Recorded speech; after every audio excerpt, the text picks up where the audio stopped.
Welcome back to Michael Horner's podcast series, where he sets the record straight on the question of whether or not Christianity has been a positive influence in history. My name is Kirk Durston, and I'd like to welcome Michael Horner back. Hello, Michael. How are you doing? Hey, Kirk, I'm doing great today. Oh, that's good. Glad to hear it.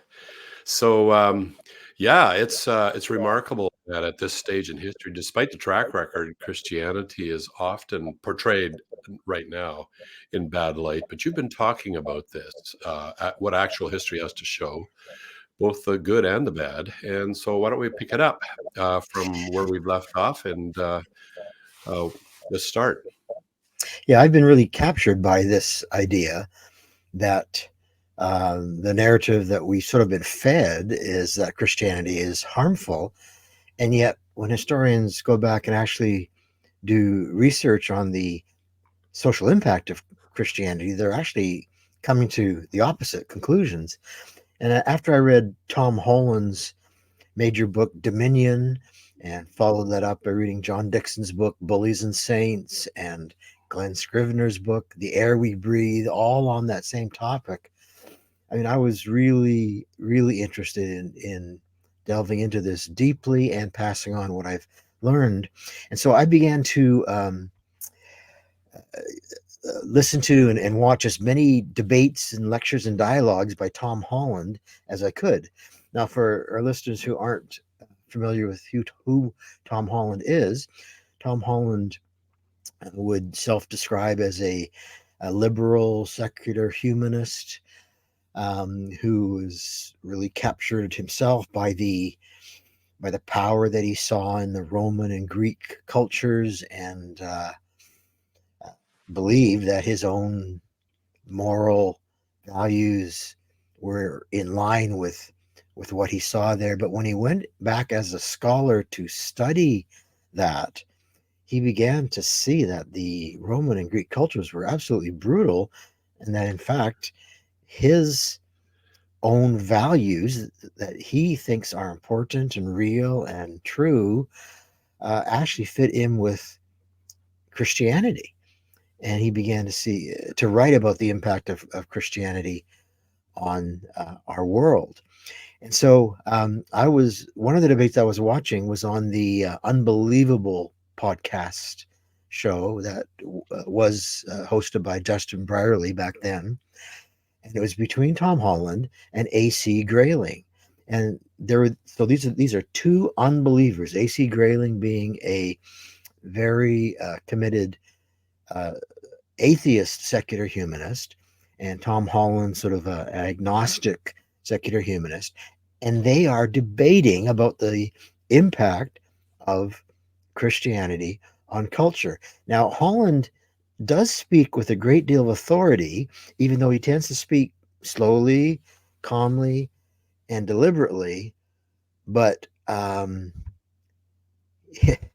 his response here was just at a whole other level. And so when AC Grayling claimed that he could think of nothing special that Christianity had given the world, and he challenged Holland to come up with just one unique contribution of Christianity, then Holland morphed into another gear. And I remember just being so shocked because it was a heated exchange, but with supreme confidence based on the years of careful research he had done.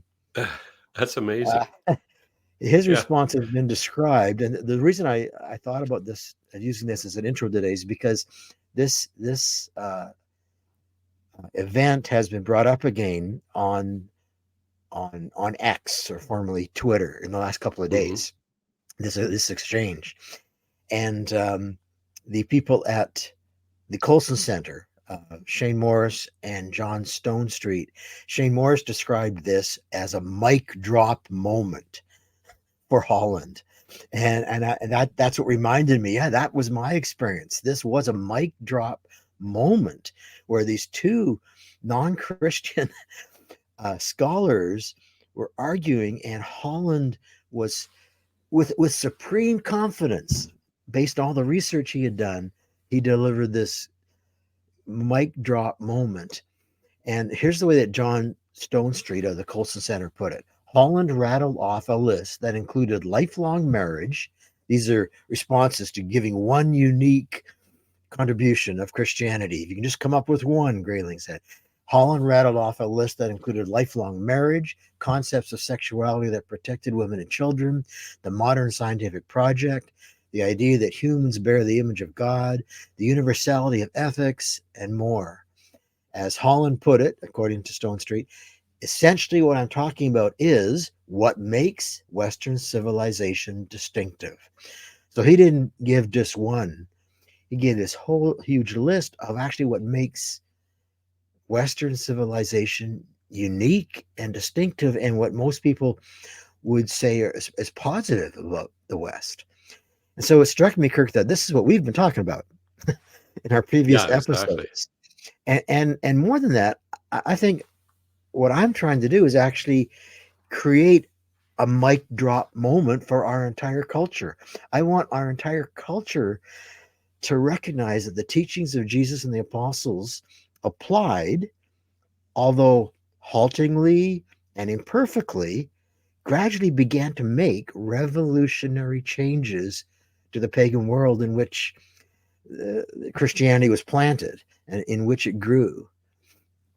Well, I So, by find, way of review ourselves, go ahead. Before I go into a way of review, you may want to yeah, comment on that. Yeah. yeah, just a couple of comments here. First of all, I was struck by A.C. Grayling's claim that he could think of nothing truly special that Christianity has given the world.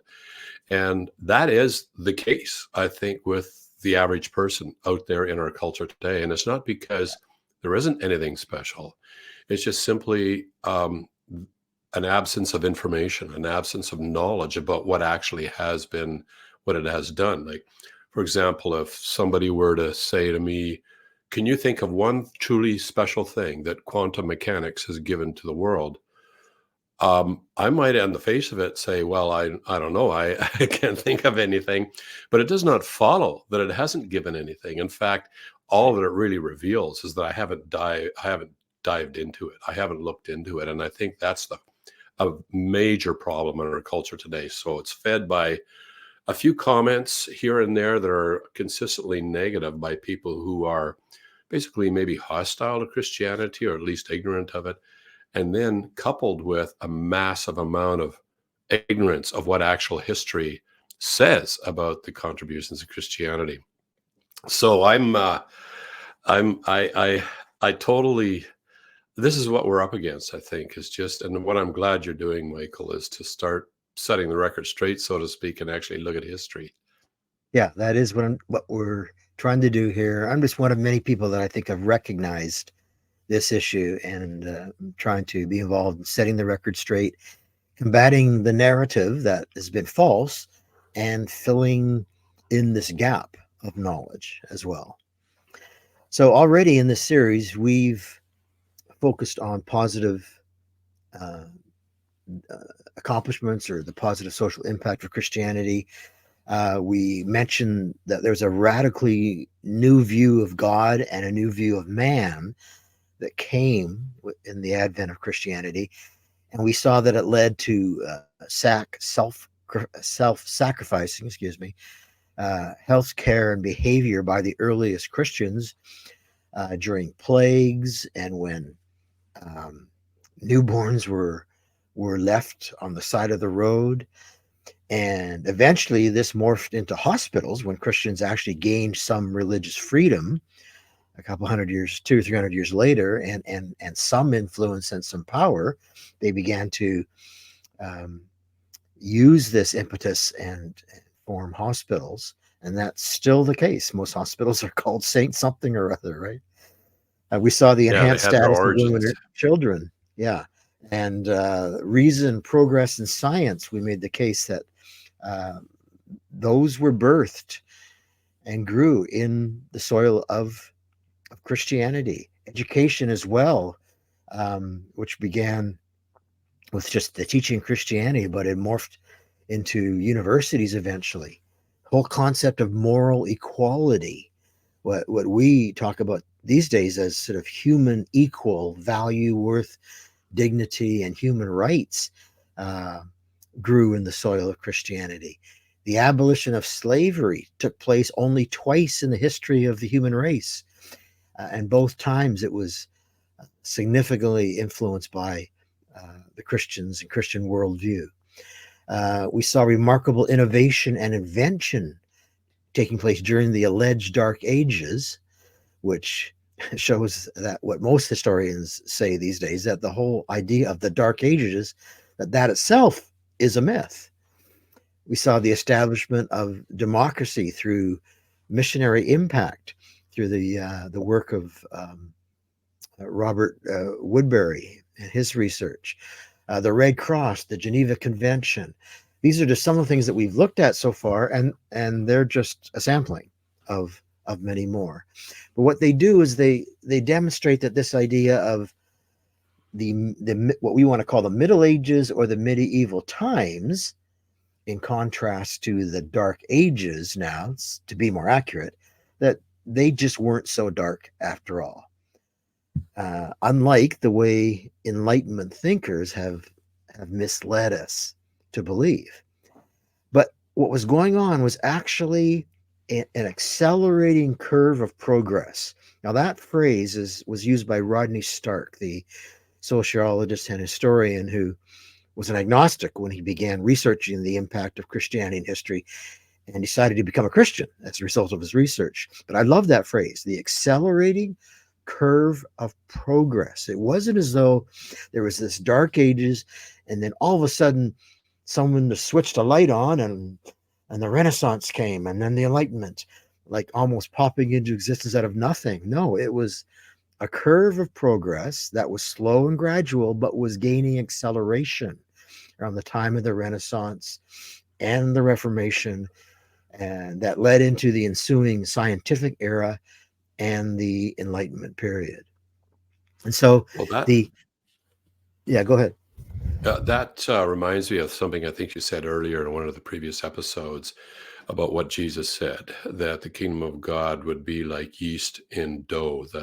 And the idea here is that it's not one quantum kapow and your dough is totally leavened, but it's a slow process.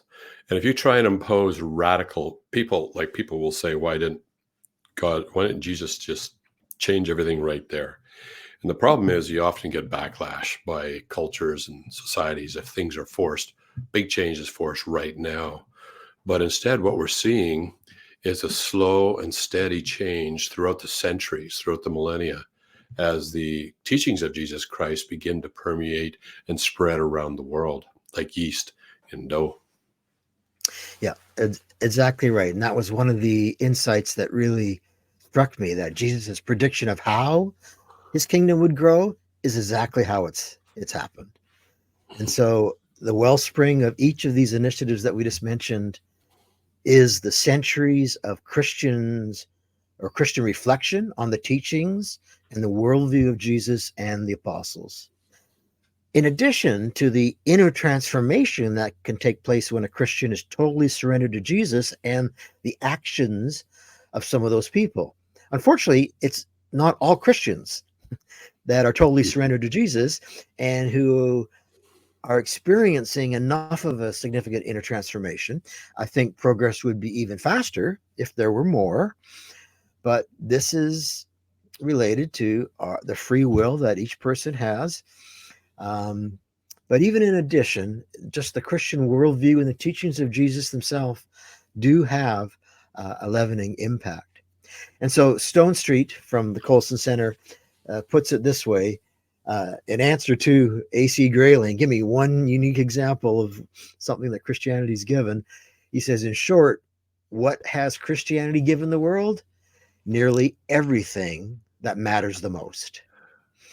So I thought that was a That's great amazing. introduction to what we've been doing. But that leads us now to the obvious question, a question that I asked, and any thinking person needs to ask. But wait a Mhm. minute here, aren't you cherry picking?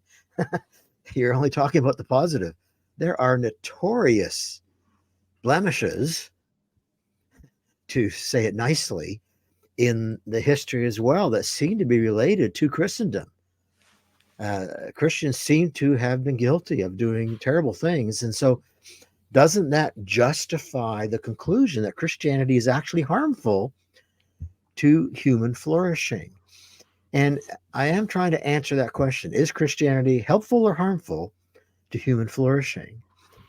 And we do have to deal with these negative examples. And I wrestled for about a full year with this, just trying to fit this into my understanding of Christianity and what the life of a Christian should be like. And so we're gonna, over the next few episodes, we're gonna talk about the use of force in spreading Christianity and the harm that allegedly comes from missionary work. We're going to talk about the Crusades, the Inquisitions, Galileo affair, plus the sort of conflict with science narrative that springs from that quite often. We'll talk about witch trials and executions, and I think we'll even maybe get to the claim that religion poisons everything, and that most of the wars in history have come from Christians and that sort of thing. And Yeah, I'm you going to hear be that a right up lot. front here before I go into what my strategy is. I'm just going to say that I'm going to be right up front about how we're going to respond to each of those each time. But before we do, why don't you give what your thoughts are, Kirk? Yeah, so when we look at our culture today, what they're hearing is just the negative, and we could suggest, well, that's cherry picking of a major nature. But up to this point, they could respond and say, well, just talked about the positive, and it's not a question of either or. It's a question of looking at both. And if we hit the delete button on Christianity, remember, you would not just delete these bad examples, which we're about to look at, and the blemishes. You would also delete all these things that you have been mentioning.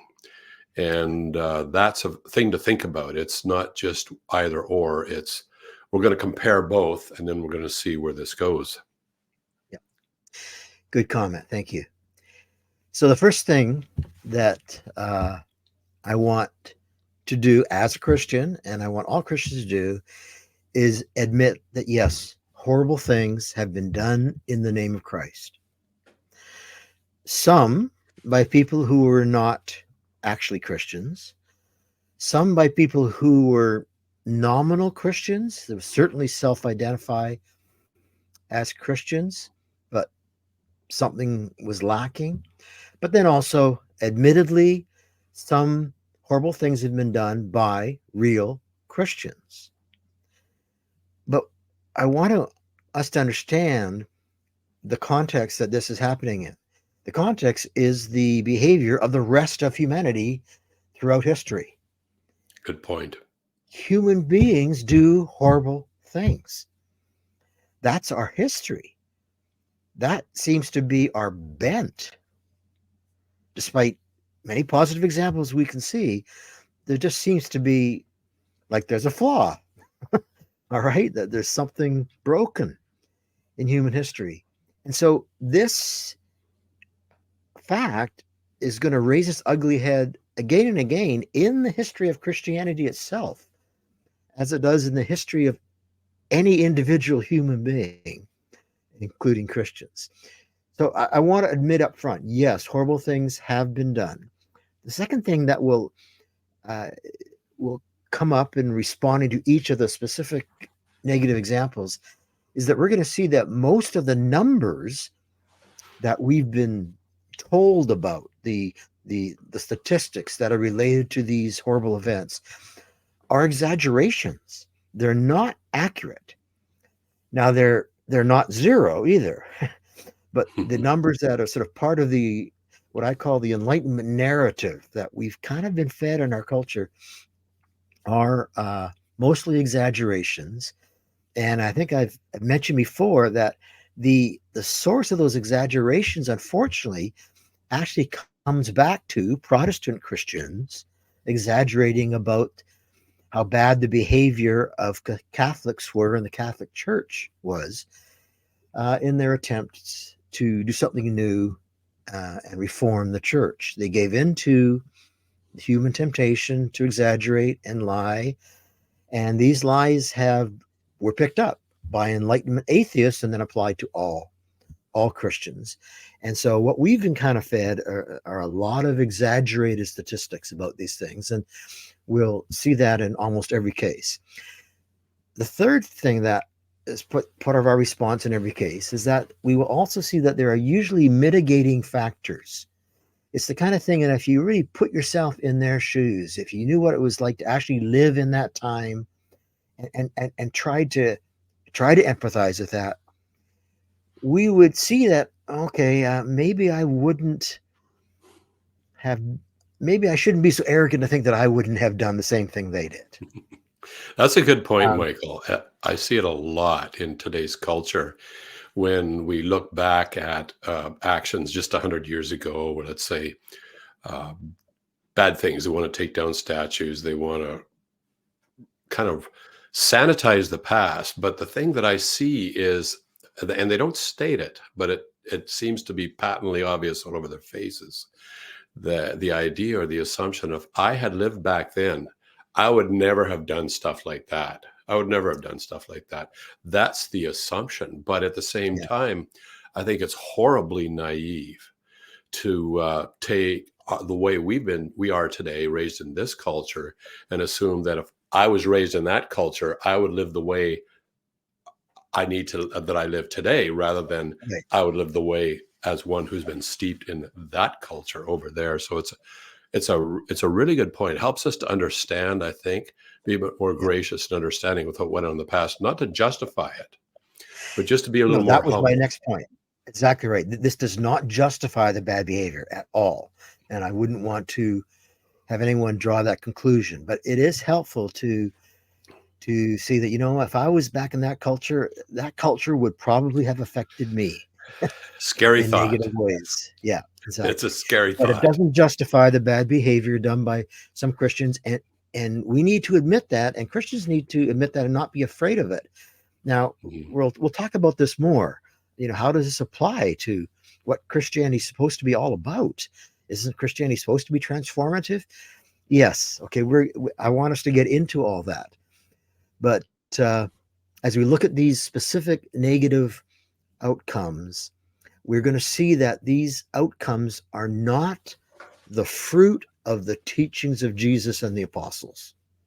They are instead the results of individual Christians giving into their own desires, uh, of their own flawed natures, and or conforming to the morals and practices of the cultures in which they find themselves, and not following the values and teachings of the founder of Christianity. And so these last few points I'm telling people right up front what our response is going to be to each of these negative examples, but it's still going to be very helpful to go through them and understand them better. And so before we start doing this, let me give an illustration. It's kind of an alteration in an illustration that John Dixon um, kind of frames his whole book, Bullies and Saints, with. But I'm going to use my daughter and her musical ability to illustrate this. Um, our daughter Stephanie is a very gifted musician. She writes beautiful Christian, worshipful music. It's worshipful, but it's also about the Christian life and what how God works in us and through us, especially through difficult times. And I love her music. And if you're ever driving around the city of Abbotsford, British Columbia, sometime, and you see some red-headed old guy, looks like he's singing at the top of his lungs inside his car there, that could very likely be me singing my daughter's music at the top of my lungs. If I roll down my windows, though, and you heard the noise coming out from inside my car, you might not be very impressed by the sounds that are coming out of there. I love music, but I can't always carry a tune very well. Now, my daughter sings her music beautifully. And in fact, I encourage our listeners to go to stephanieredicott.com and check it out, or check out her music on Spotify or Apple Music, because it is beautiful.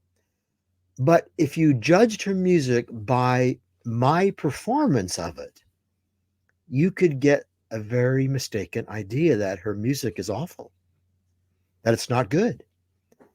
But nothing can be further from the truth.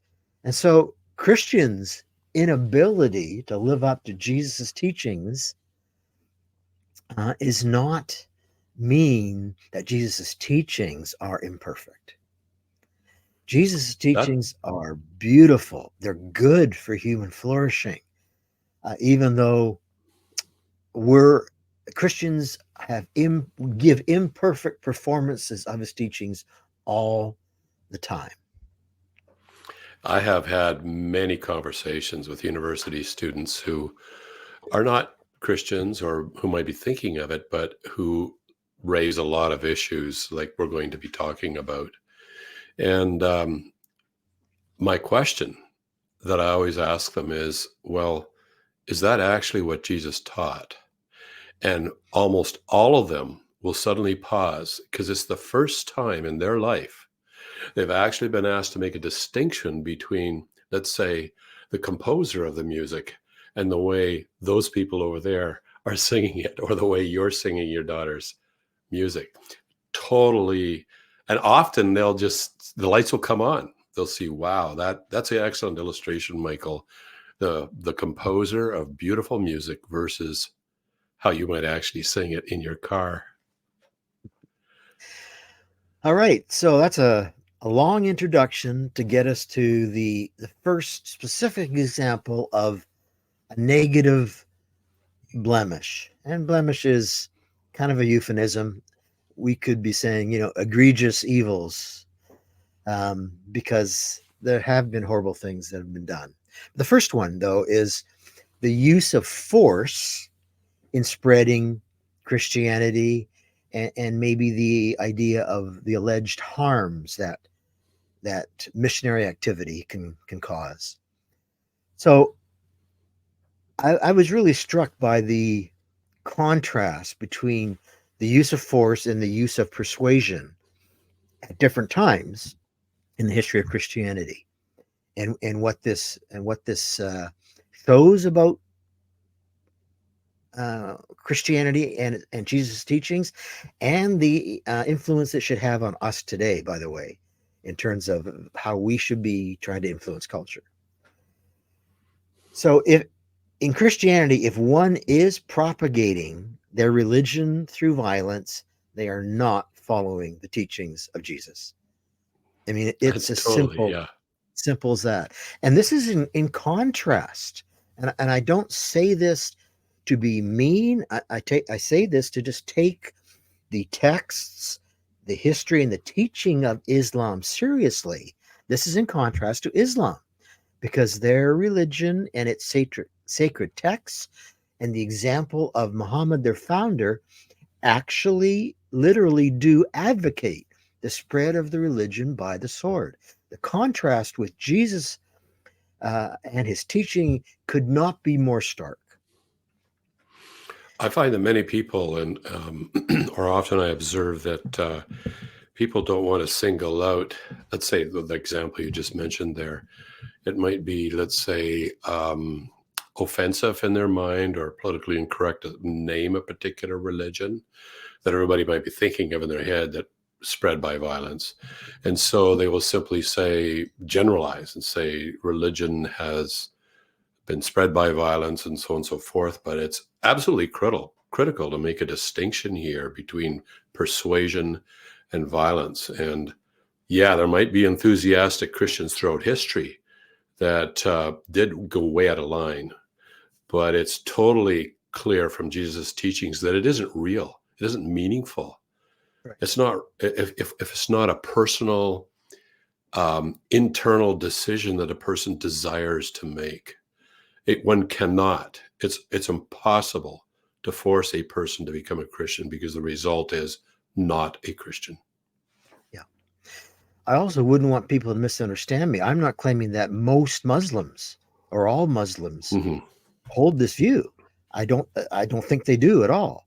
but there's a significant number that do, and they're the jihadists, and they exist and always have and do still today. But Christianity, right from the beginning, was a missionary faith. Jesus was thought of as the light that would shine in the darkness, and Christ called his followers, Christians, the light of the world. They were to also be a light, and he commanded them to be his witnesses to the ends of the earth. And the Apostle Peter wrote in the first century, he says, "But in your hearts revere Christ as Lord." This is found in 1 Peter 3:15-17. "Always be prepared to give an answer to everyone who asks you to give the reason for the hope you have, but do this with gentleness and respect, keeping a clear conscience, so that those who speak maliciously against your good behavior in Christ may be ashamed of their slander. For it is better, if it is God's will, to suffer for doing good than for doing evil." This is the teaching of Jesus' prime disciple in the first century, right from the beginning. This is what Christians were taught. And in his book, Gentleness and Bullies and respect. Saints, sorry, Kirk, go ahead. No, I just highlighting that one phrase, gentleness and respect. That's huge when it comes to how authentic Christians need to be dialoguing with people who are just interested or not necessarily Christians. Right, if we're going to follow the teachings of Jesus and the apostles. And so John Dixon, in his book, Bullies and Saints, he does a good job summing up from the beginning up until the time of Constantine in the 4th century. Christians only use persuasion and service to other people as a way to propagate their faith. So persuasion and persuasion through words. Sometimes I think the word persuasion in our culture can be misused to think, I can Yeah, persuade. other meetings, what's not so the gracious. phrase from the Godfather? I'm having a moment, I can't remember it. An offer he can't refuse, or Yeah, not that type of persuasion. yeah, not But quite a gentleness and respect type of right, persuasion. but persuasion and service, that was the methodology of Christian missionary work up until the time of Constantine. Now, when Constantine took over, um, Christianity wasn't made the religion of Rome, but it was all of a sudden given freedom from persecution. But pagan religions were also had that freedom, and over the next few centuries, there was back and forth on that. But Constantine was brought up with the Roman Empire type thinking, and that began to influence the way Christians carried themselves. And the way of empire building that the Romans did began to influence Christianity. And so in 597 AD, a Christian by the name of Augustine, not the famous Augustine, this is a couple hundred years later, was commanded by Pope Gregory the Great. So if he's called the Great, he must have been highly esteemed as a pope. And he was commanded to use only, quote, gentle means. Use only gentle means in his attempts to convert the Anglo-Saxons in Britain.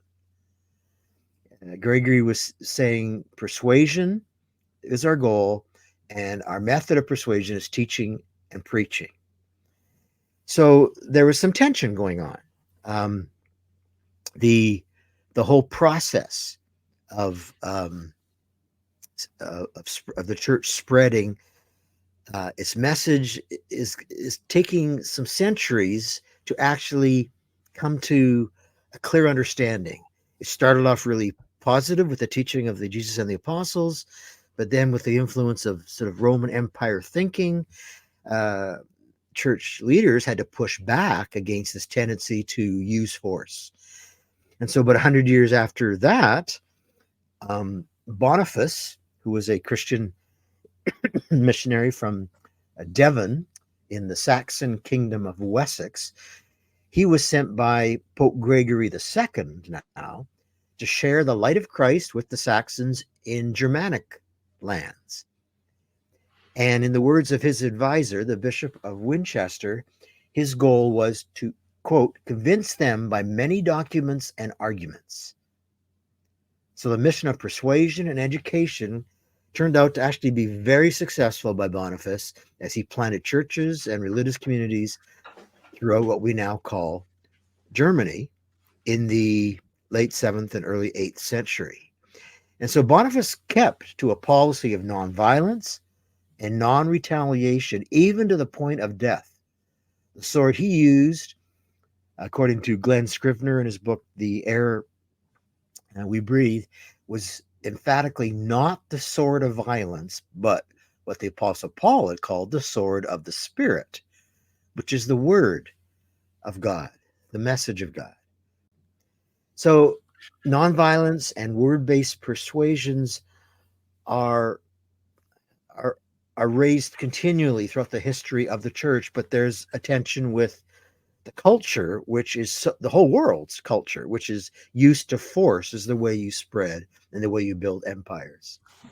And so I Tom think, Holland, yeah, let me just emphasize something here, or just bring something to maybe our listeners' attention on how remarkably different this is. The spread of Christianity within the Roman Empire, remarkably different this is from the spread of the Roman Empire itself some centuries earlier. Just a few weeks ago, I listened to Dan Carlin's Hardcore History on the Celtic Holocaust and how the Roman Empire was seeking to advance across Western Europe. And they did it by killing tens of thousands, enslaving tens of thousands. It was by brutal force. You had mentioned this earlier on, the Roman way of doing things. And it was within this context of the Roman Empire spreading through, eventually went into the hundreds of thousands of deaths and by incredible violence.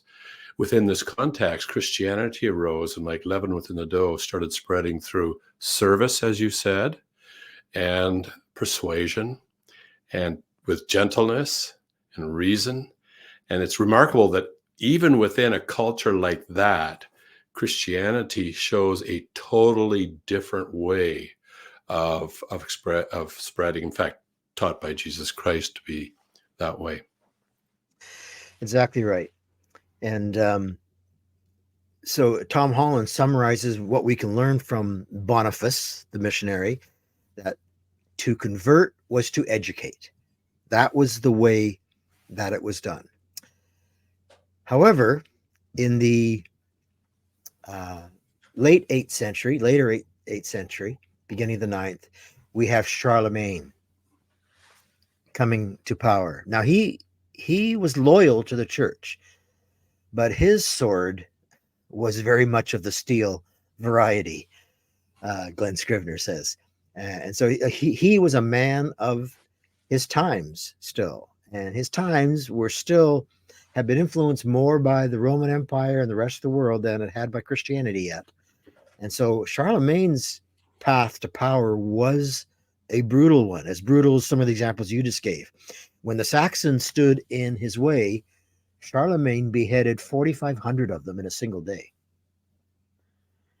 And then 3 years later, he finally brought them to heel in 785, and he imposed what amounted to a policy of baptism or death. Some people call this was Charlemagne's jihad.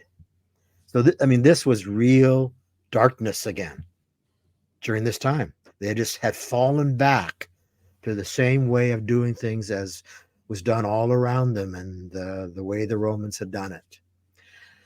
But the really interesting point to be made here is that we don't have to wait until the age of enlightenment in the 17th or 18th or 19th century before someone calls out Charlemagne's behavior. One of his own contemporaries, Alcuin of York, was bold enough to write to Charlemagne directly with his criticism. And he said, "A person can be drawn into faith and not forced into it," wrote Alcuin. "We must follow the examples of the apostles. Be preachers, not plunderers. And here's a key phrase that many people have picked up on. For faith arises from the will, not from compulsion. Faith arises from the will, not from compulsion. Now, this relates to the earlier point as well that, why didn't things change quickly? Because if you use compulsion and force it on people, it's not going to stick. True faith arises from free choice, from the will.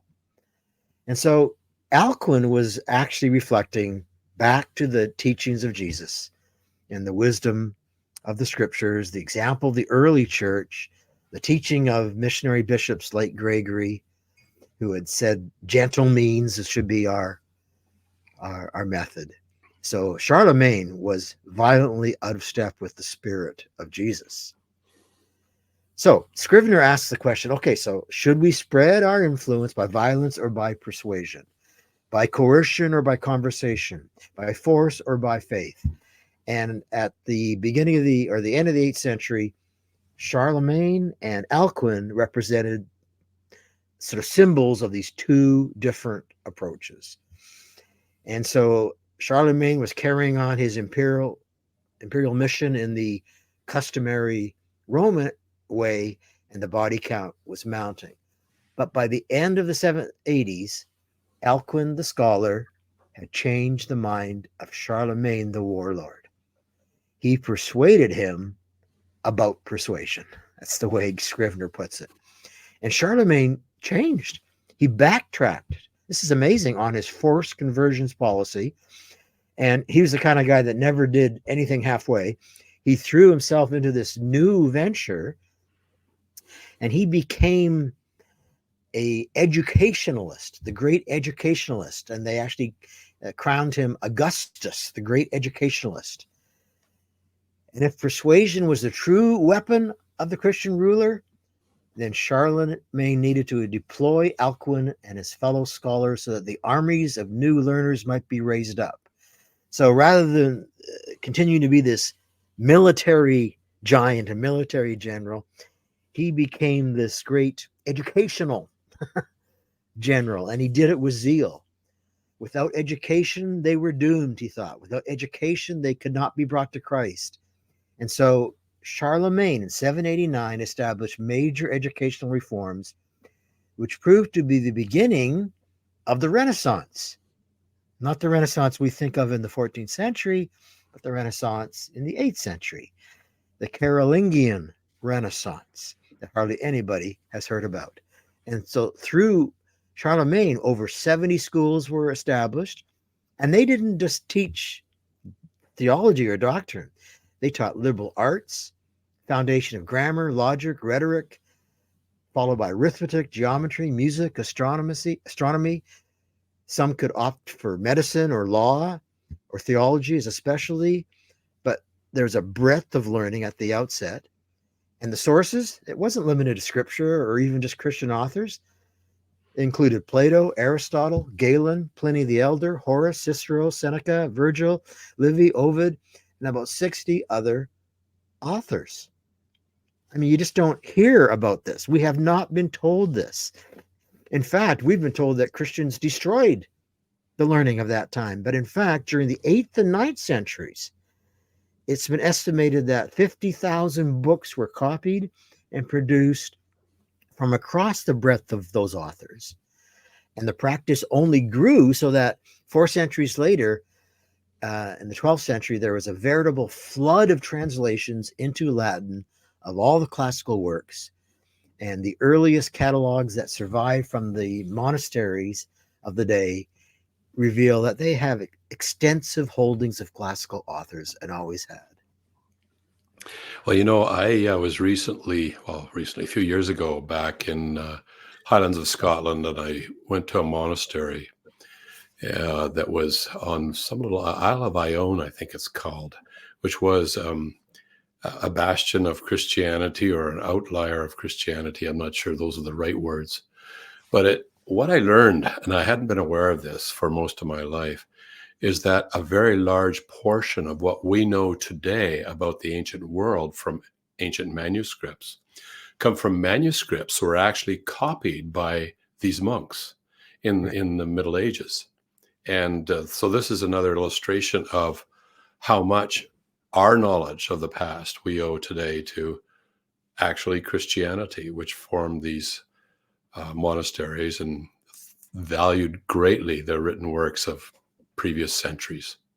Yeah, they took care of these ancient works with great care, and you had works had to be copied. That's because the what they were originally written on tend to degrade, and so they had to be copied, and they were copied with great care. And so when you come to the Enlightenment time period, which called itself the Age of Reason, um, they often set themselves up as being the ones that kind of brought culture, the culture of the ancients back to life. But um, without the writings and the work of Christianity in the Middle Ages, this would have never happened. So there was an enlightenment that was taking place centuries before the enlightenment that is the one talked about in our time. So to summarize now what happened with the church in terms of spreading the message of Christianity by force or by persuasion, the church's official teaching would later agree with Alcuin's position rather than Charlemagne's original position. So it became the official teaching of the church that all harsh means were forbidden, since faith arises from the will, not compulsion. In the I 12th think it's century, in the I 12th think it's century, helpful. yeah, Sorry, go ahead, Michael. in the 12th century, the church said enlightenment comes through education and persuasion, and Charlemagne's violence, therefore, proved the exception, not the rule, in the history of Christianity and its spread. Hmm.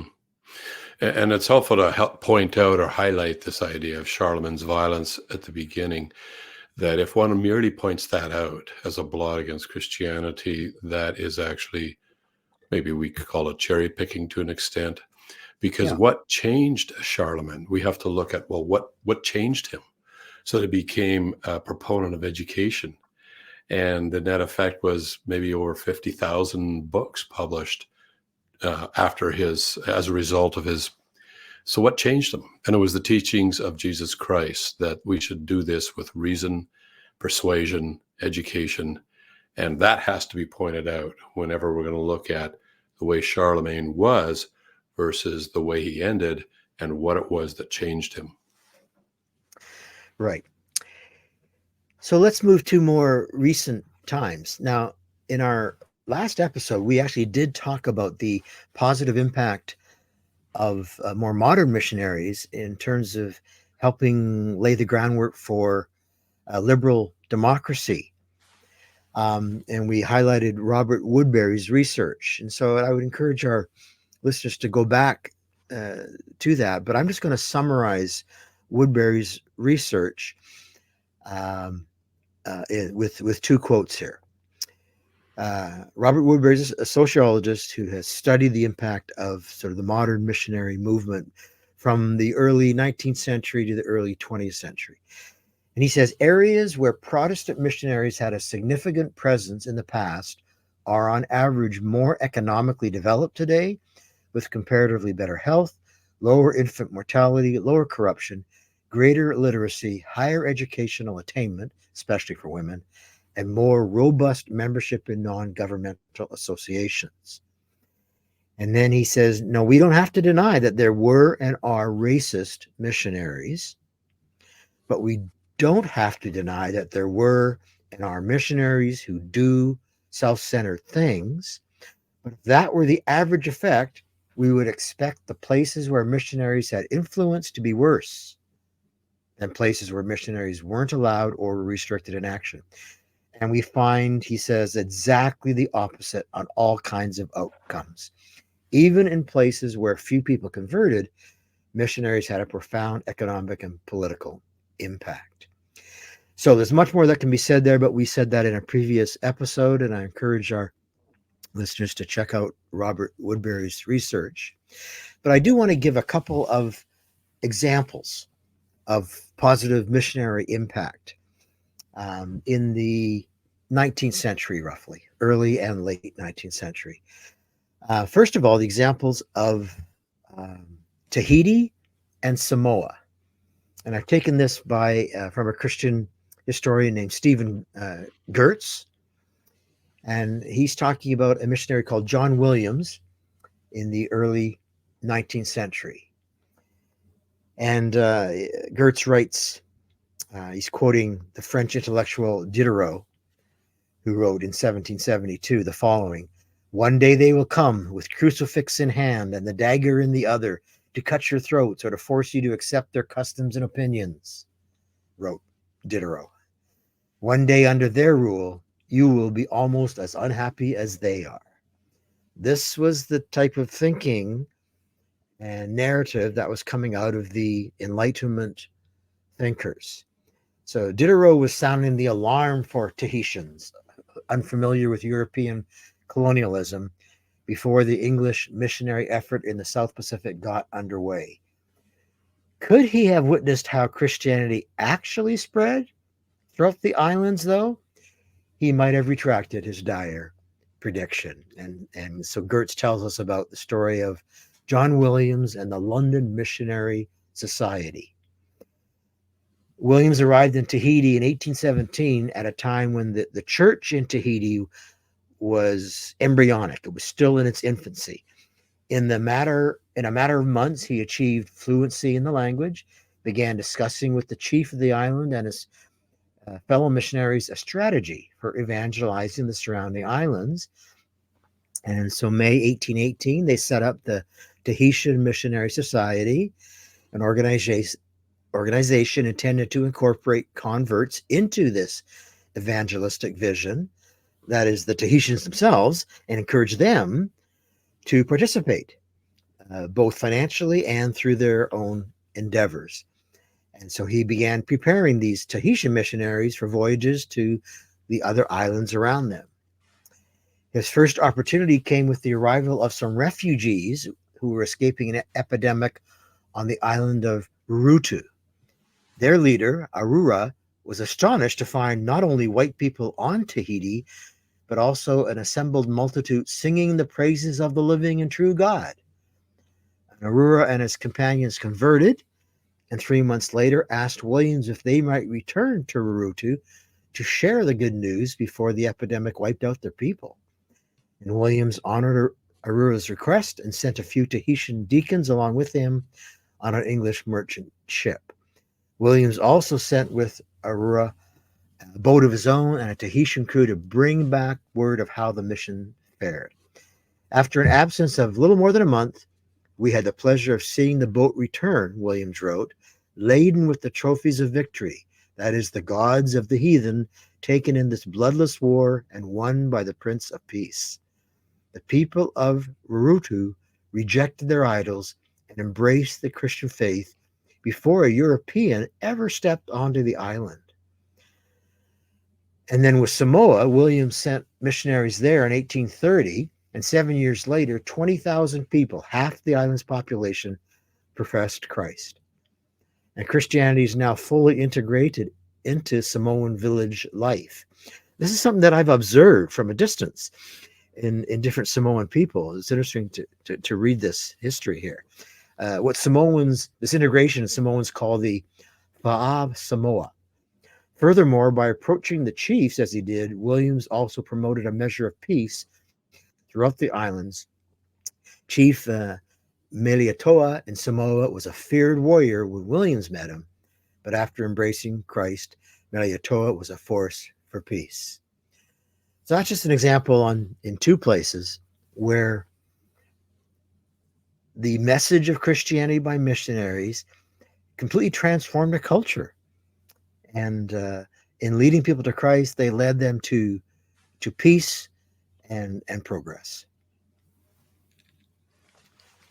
I can imagine just listening to this that based on my time on campuses that people would accuse some people be outraged at what you've just read and call this examples of colonialism. And colonialism, the very word itself is thought to be all you need to say. And if you say that word, then you have totally labeled something as being evil. But there's two things here. Number one is that you've already pointed out that the net effect of the teachings of Jesus Christ had a very positive influence in the area of things like infant mortality, for example, increased economic growth, and so forth. It was actually a benefit. But even more important, I think, is if this is true, if the teachings of Jesus Christ are true, then the greatest evil we could possibly do is withhold that from other ethnic groups. Jesus made it really clear that his message of eternal life and forgiveness for the things that we've done, he wants the whole world to know that. So, though that's not to excuse other things that were done under the name of colonialism, the pillaging, the breaking of treaties, and so forth.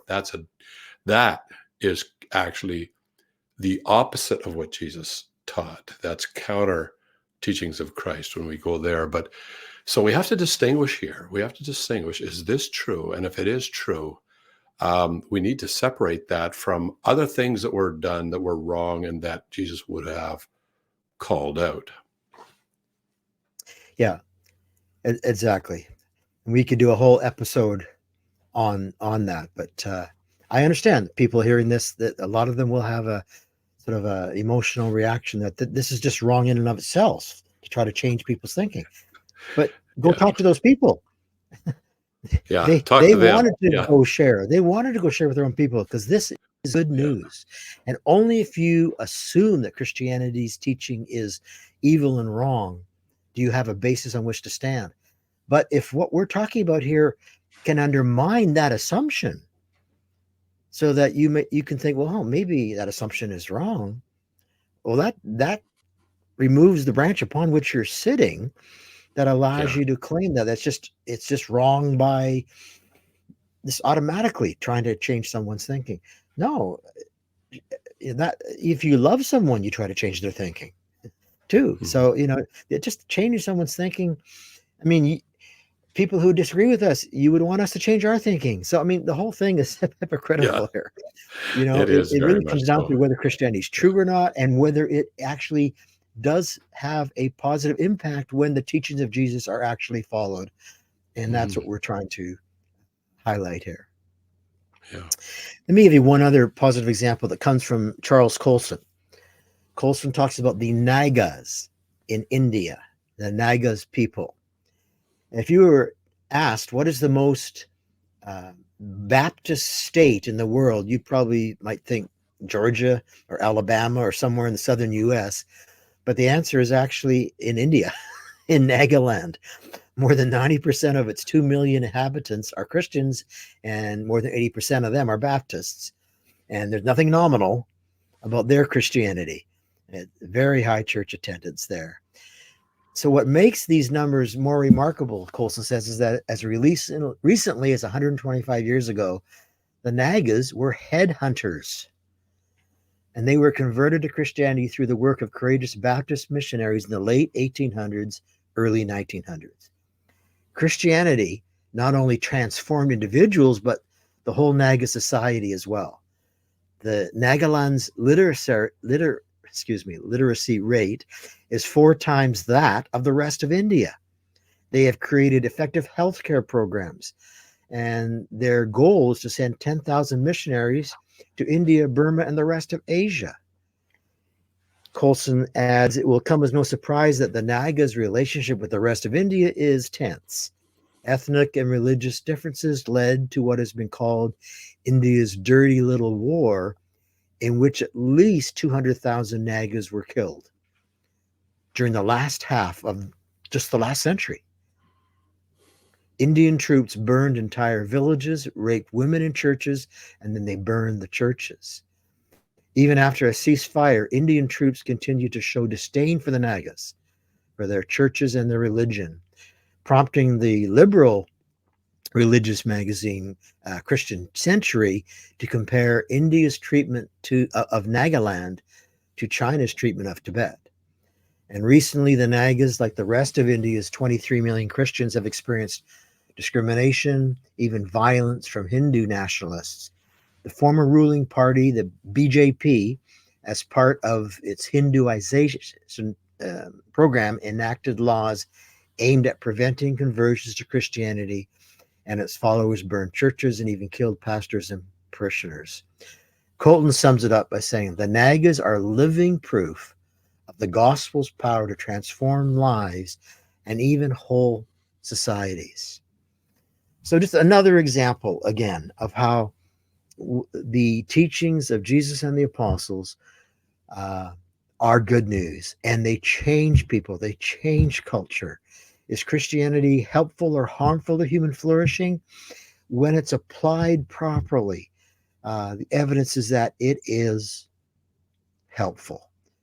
When even Christians move away from the teachings of Jesus and the apostle and give into their own temptations or the culture around them, they go off track, and evil has been done in the name of Christendom, and that is wrong. But the teachings of Jesus and the apostles, just like my daughter's original compositions of music, are beautiful, even though there have been many poor performances of the music by me and the teachings of Jesus by Christians. The teachings of Jesus is what we should be evaluating here. Are they helpful or harmful for human flourishing? And the evidence is that they are helpful, even in the face of examples like we saw that sometimes Christians use force to Mhm. spread the gospel. And when they do so, they are not following the teachings of Jesus. It's been very fascinating, this whole episode. Yeah, that's a good place to stop, I think, for today. Next episode, we'll move into discussing some of the other egregious examples, and we'll begin with the Crusades next time and move on to the Mhm. Inquisition, two of the biggest that many people in their Famous. mind think are reasons to justify the conclusion that Christianity is harmful and we need to marginalize it or get rid of it altogether. And Yeah. I'm trying to have this mic drop moment to get people to see it's not what you think. It's not what you think. Well, thanks, Michael. This has been very educational and sobering, and I would say also encouraging. So I'm looking forward to our next episode where we start to look at the Crusades and the Inquisition. Me too. Thanks, Kurt. Okay, bye for now. Bye.